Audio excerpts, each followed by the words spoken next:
Good morning everyone.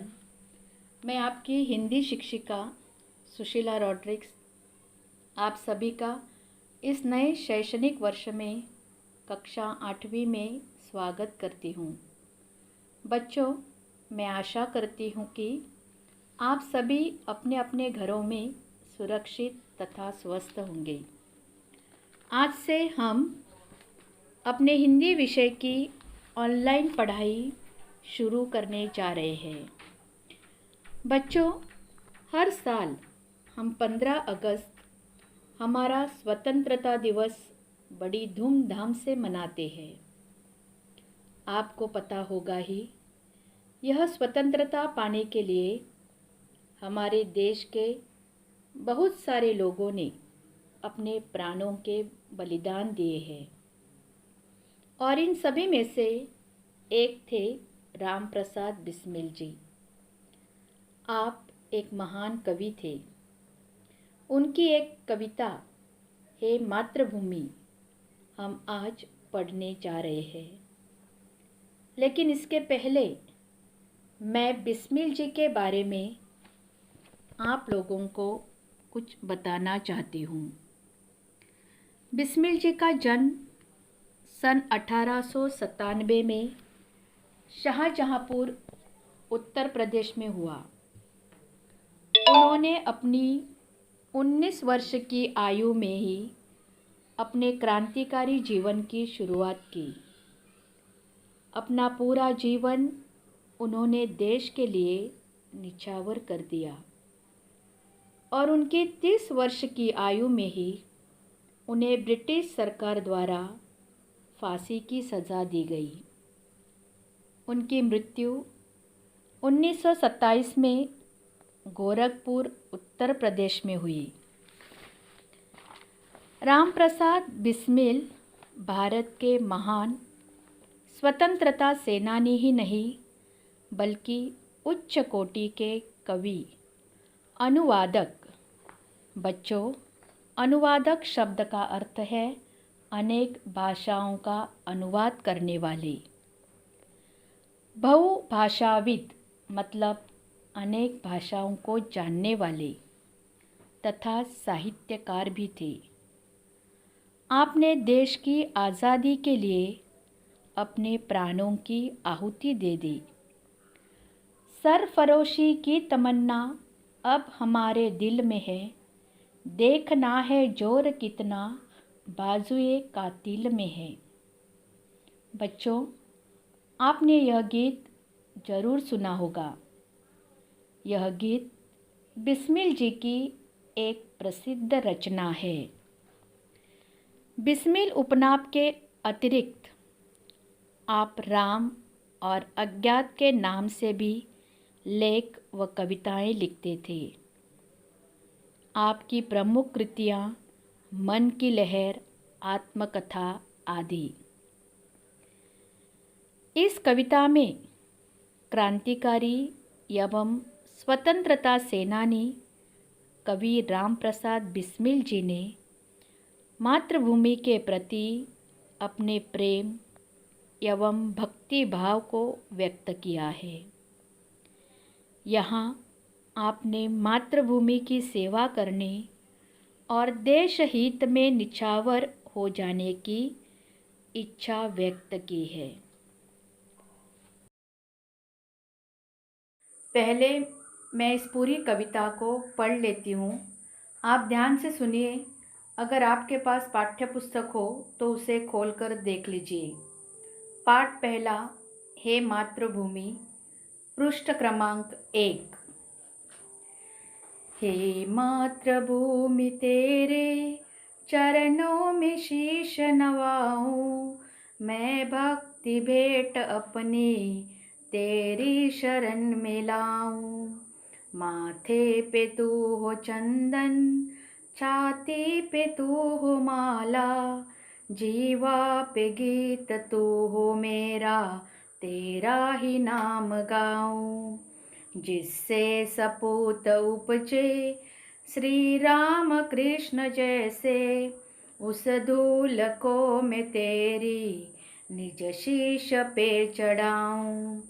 माई समुद्र जिसके पदरज को नित्य धोकर, करता प्रणाम तुझको मैं वे चरण दबाऊं। सेवा में तेरी माता मैं भेद भाव तज कर, वह पुण्य नाम तेरा प्रतिदिन सुनूं सुनाऊं। तेरे ही काम आऊं, तेरा ही मंत्र गाऊं, मन और देह तुम पर बलिदान में जाऊं। बच्चों, यह कविता सुनकर आपको पता चला होगा कि कवि अपनी मातृभूमि की सेवा करने के लिए क्या क्या करना चाहते हैं। अब मैं कविता की दो पंक्तियों को पढ़कर पूरी कविता का आशय आपको समझा देती हूँ।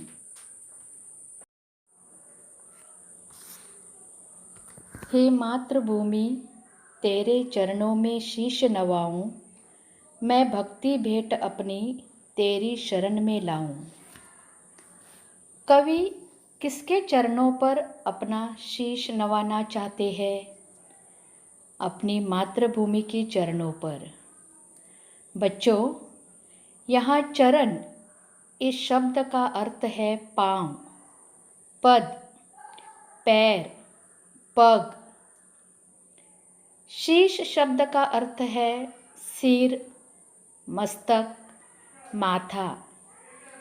और नवाना इस शब्द का अर्थ है झुकाना। हम भगवान अपने माता पिता तथा गुरुजनों के चरणों पर अपना सिर झुकाते हैं, क्योंकि उनके प्रति हमारे मन में आदर तथा प्रेम की भावना होती है। कवि के मन में भी अपनी मातृभूमि के प्रति बहुत आदर भाव तथा प्रेम भावना है। इसलिए कवि कहते हैं, हे मातृभूमि, मैं तेरे चरणों में अपना सिर झुकाता हूँ। मैं भक्ति भेंट अपनी तेरी शरण में लाऊं। कवि मातृभूमि को क्या अर्पण करना चाहते हैं? अपनी भक्ति रूपी भेंट को अर्पण करना चाहते हैं। बच्चों, यहाँ भेंट शब्द का अर्थ है उपहार तथा शरण मतलब आश्रय, पनाह। बच्चों, हम मंदिर, मस्जिद, चर्च, गुरुद्वारा जाते हैं। हम भगवान को शरण जाकर फूल अर्पण करते हैं तथा कई प्रकार की भेंट वस्तुएं अर्पण करते हैं। उसी तरह कवि कहते हैं कि हे माँ, मैं अपनी भक्ति रूपी भेंट लेकर तेरी शरण में आना चाहता हूँ। माथे पे तू हो चंदन, छाती पे तू हो माला, जीवा पे गीत तू हो मेरा, तेरा ही नाम गाऊं। माथा मतलब मस्तक, सिर, और छाती मतलब हृदय। जैसे हम अपने मस्तक पर चंदन का तिलक लगाते हैं, हमारे छाती पर अलग अलग प्रकार की मालाएं पहनकर हम अपने आप को सुशोभित करते हैं। उसी प्रकार कवि कहते हैं, हे माँ, तू मेरे मस्तक पर चंदन के समान विराजित हो और तुम ही मेरे हृदय पर माला के समान सुशोभित हो। जिह्वा पे गीत तू हो मेरा, तेरा ही नाम गाऊं। बच्चों, कवि की जिह्वा पर किसका गीत हो? अपनी मातृभूमि का। जिह्वा का मतलब है जीभ, जुबान। हम केवल 15 अगस्त 26 जनवरी के दिन देशभक्ति पर गीत गाते हैं, लेकिन कवि यहाँ कहते हैं, हे माँ, मेरी जिह्वा पर केवल तेरा ही नाम हो और मैं सदा तेरा ही गुणगान करता रहूं।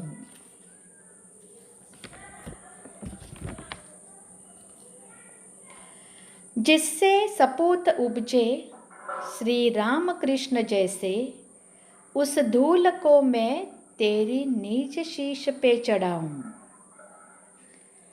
बच्चों, हमारी मातृभूमि को साधु संतों, महात्माओं, राजा महाराजाओं की पवित्र भूमि माना जाता है। इस पद्यांश में 2 महान पौराणिक चरित्र हिंदू धर्म के लोग भगवान के रूप में जिनकी पूजा करते हैं, श्री राम और श्री कृष्ण, उनका उल्लेख किया गया है।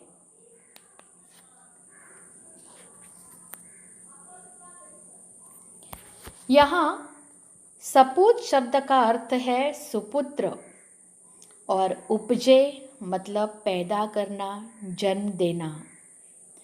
इसी भूमि ने श्री राम और श्री कृष्ण जैसे सुपुत्रों को जन्म दिया है और ऐसी इस पवित्र भूमि की जो धूल है, उसे मैं अपने सिर पर चढ़ाना चाहता हूँ।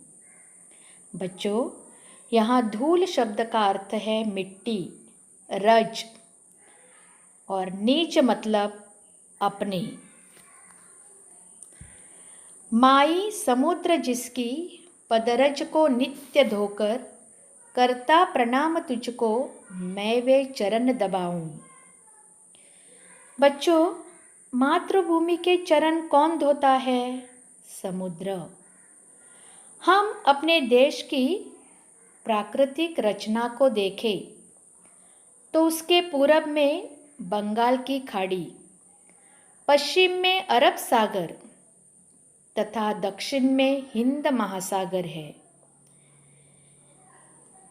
यहाँ समुद्र शब्द के लिए पर्यायी शब्द है सिंधु, सागर। पद यानी पैर, नित्य मतलब हमेशा, सदा, और प्रणाम शब्द का अर्थ है वंदन। यहाँ चरण दबाना, इसका मतलब है सेवा करना।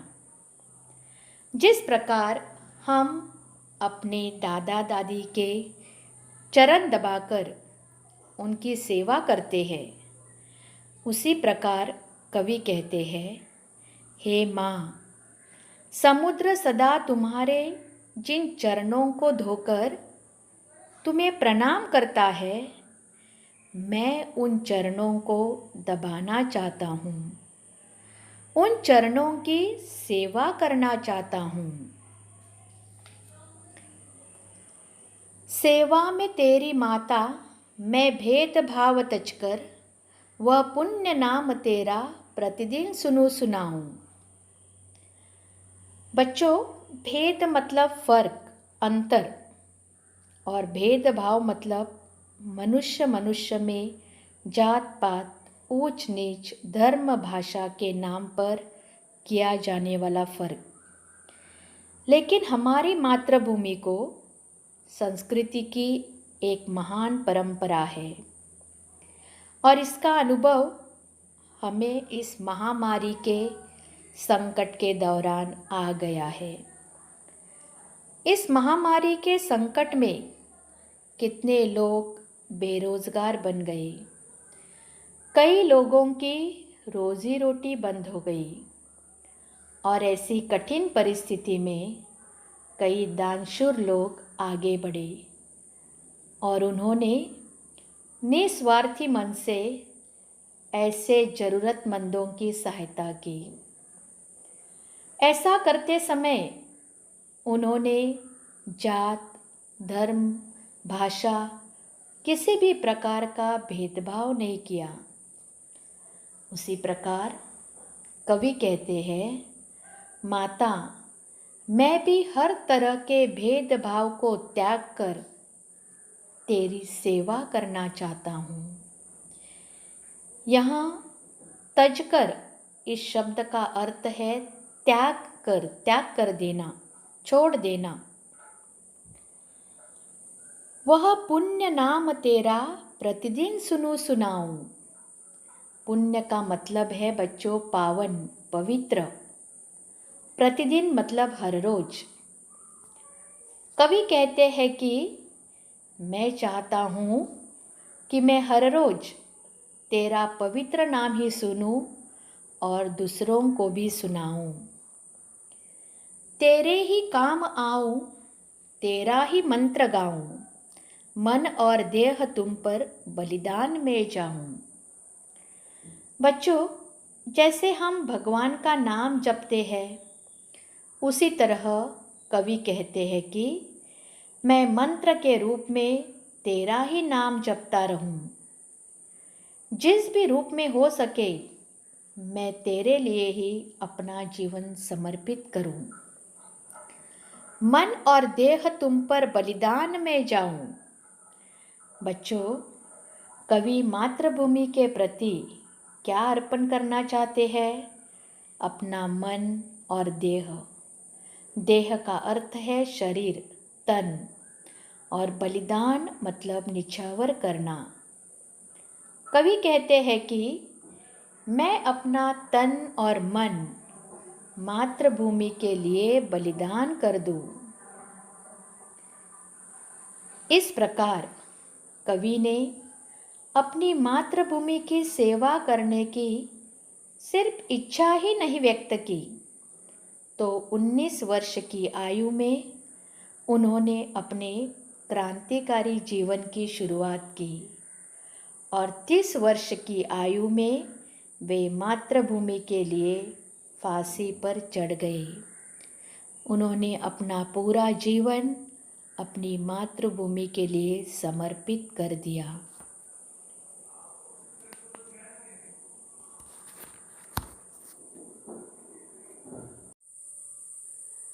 बच्चों, आज हम आज़ाद हैं, अपनी ज़िंदगी आज़ादी से जी रहे हैं, लेकिन हमें भी कवि की तरह अपनी मातृभूमि को हर एक संकट से बचाना है।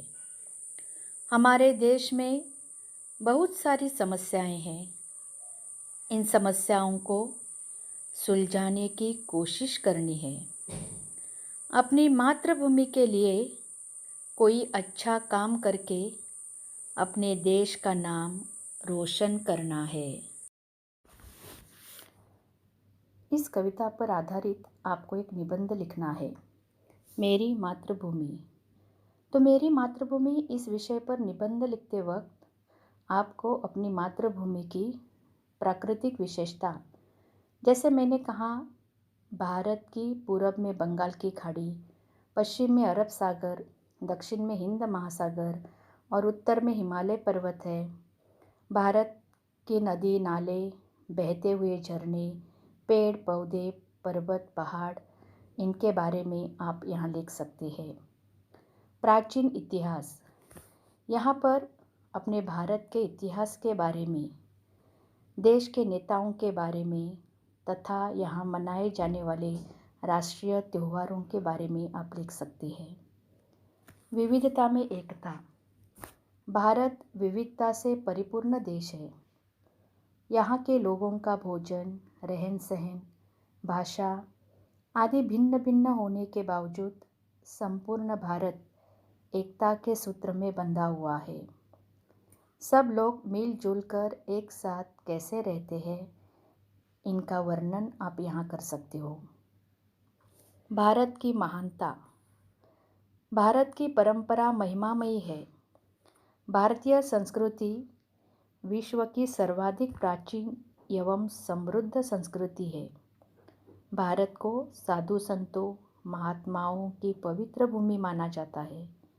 यहाँ बुद्ध, महावीर, कबीर, गुरु नानक, स्वामी विवेकानंद आदि महापुरुषों ने जन्म लिया है। तो इस प्रकार भारत की महानता का वर्णन आप यहाँ कर सकते हो।